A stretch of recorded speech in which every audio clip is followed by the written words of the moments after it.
जय सीताराम। सनातन संस्कार के इस चैनल पर मैं सिद्धार्थ द्विवेदी आप सभी का स्वागत करता हूँ। हर आदमी सफलता चाहता है, सफल होना चाहता है, किंतु क्या केवल सफल होने की चाहत से ही आदमी सफल हो जाता है? अपने क्षेत्र में आखिर हम किस प्रकार सफल हों, कैसे हम जीवन के उच्चतम शिखर पर पहुँचे, आइए आज इस पर तनिक विचार करते हैं। प्यारे साथियों, हर आदमी के जीवन में संघर्ष होता है। जो जितना बड़ा होता है उसके जीवन का संघर्ष भी उतना ही बड़ा होता है।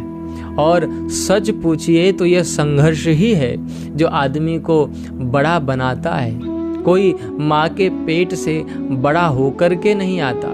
आदमी के जीवन में आई उथल पुथल ही उसे मांझ कर चमका देती है।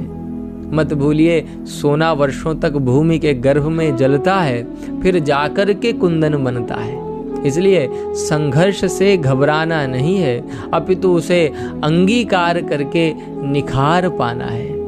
मुझे कवि केदारनाथ अग्रवाल जी की पंक्ति याद आती है कि जो जीवन की धूल चाट कर बड़ा हुआ है, जो जीवन की धूल चाट कर बड़ा हुआ है, तूफानों से लड़ा और फिर खड़ा हुआ है। जिसने सोने को खोदा लोहा मोड़ा है, जो रवि के रथ का घोड़ा है, वह जन मारे नहीं मरेगा, वह जन मारे नहीं मरेगा।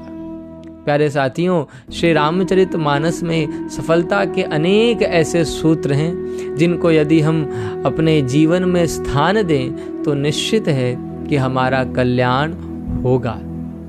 आइए ऐसे ही एक सूत्र पर आज हम यहाँ पर विचार करें। श्री हनुमान जी महाराज जब लंका के लिए प्रस्थान करते हैं तब उनके मार्ग में प्रथम बाधा के रूप में पर्वतराज मैनाक आकर के खड़े हो जाते हैं। वे हनुमान जी से कहते हैं कि हे हनुमान जी, आपसे विनती है कि आप कुछ समय मुझ पर विश्राम करके फिर आगे बढ़ें। आपकी यात्रा अभी बड़ी लंबी है, अतः आपका कुछ समय विश्राम करना उचित होगा और फिर मुझ अकिंचन को भी आपकी सेवा का कुछ अवसर मिल जाएगा।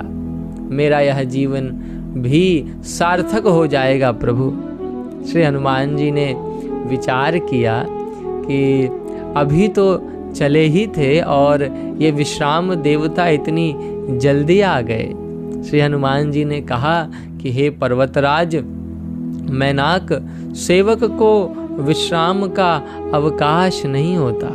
जब तक स्वामी का काम पूरा ना हो जाए तब तक विश्राम के विषय में सोचना भी अपराध है। और फिर जो लोग चाहना तो कर लेते हैं उच्चतम लक्ष्य को पाने की, किंतु विश्राम का, आराम का त्याग नहीं कर पाते, वे अभागे लोग कभी जीवन में सफल नहीं होते। इसलिए सफलता का सबसे पहला सूत्र है कि आदमी को विश्राम की चाहना का त्याग कर देना चाहिए। वास्तव में आदमी को मार्ग में आने वाली बाधाएं बाधित नहीं करती, अपितु उसकी सुखभोग बुद्धि, उसके आराम की जो इच्छा है वही उसे आगे बढ़ने से रोकती है। लेकिन जो लोग श्री हनुमान जी की तरह पहले अपने कार्य को, अपने लक्ष्य को महत्व देकर पीछे आराम को महत्व देते हैं, वही वास्तव में जीवन में सफल होते हैं। इसलिए श्री हनुमान जी महाराज ने प्रणाम करते हुए पर्वतराज मैनाक से कहा कि राम काज कीन्हे बिनु मोहि कहाँ विश्राम। तो मुझे आशा है कि आप श्री हनुमान जी महाराज के जीवन से सफल होने के इस सूत्र को अच्छे से समझ गए होंगे।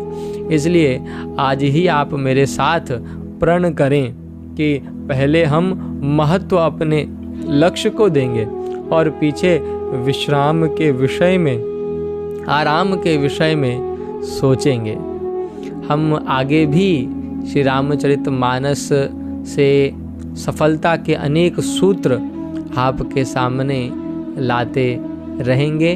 आप कमेंट द्वारा हमें अवश्य बताएं कि आपको ये सूत्र कैसे लगे और किस प्रकार ये आपके जीवन में आप इनको अंगीकार करके इनका सदुपयोग कर सकते हैं। जय सीताराम।